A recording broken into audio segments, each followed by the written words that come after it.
পাবনার শহীদ ফজলুল হক পৌর উচ্চ বিদ্যালয়ের চলমান কাজ বন্ধ করে দেওয়ার সঙ্গে বিএনপি নেতাদের নাম জড়ানোর প্রতিবাদে সংবাদ সম্মেলন করেছে বিদ্যালয় কর্তৃপক্ষ।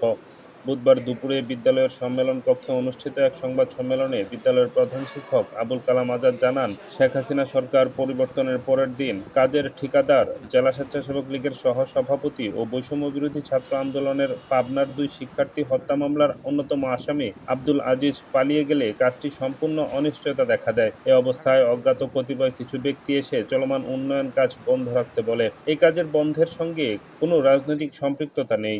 তবে এলাকার আওয়ামী লীগ সমর্থিতরা গুজব ছড়ায় যে জেলা ছাত্রদলের সাবেক সাধারণ সম্পাদক তাসলিম হাসান খান সুইটের নেতৃত্বে বন্ধ করে দেওয়া হয়েছে উন্নয়ন কাজটি। বর্তমানে বিদ্যালয়ের উন্নয়নের কাজটি চলমান রয়েছে।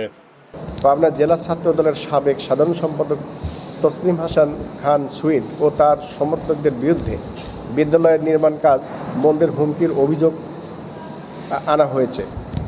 এই ঘটনার সাথে কারা জড়িত সেটি আমরা বিদ্যালয় কর্তৃপক্ষ আদৌ জানি না বা জানতে পারিনি।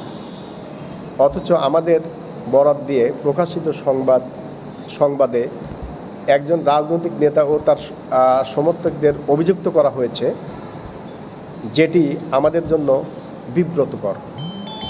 এক্ষেত্রে প্রকাশিত সংবাদে আমাদের বক্তব্যকে ভুলভাবে ব্যবহার করায় আমরা এর নিন্দা ও প্রতিবাদ জানাই।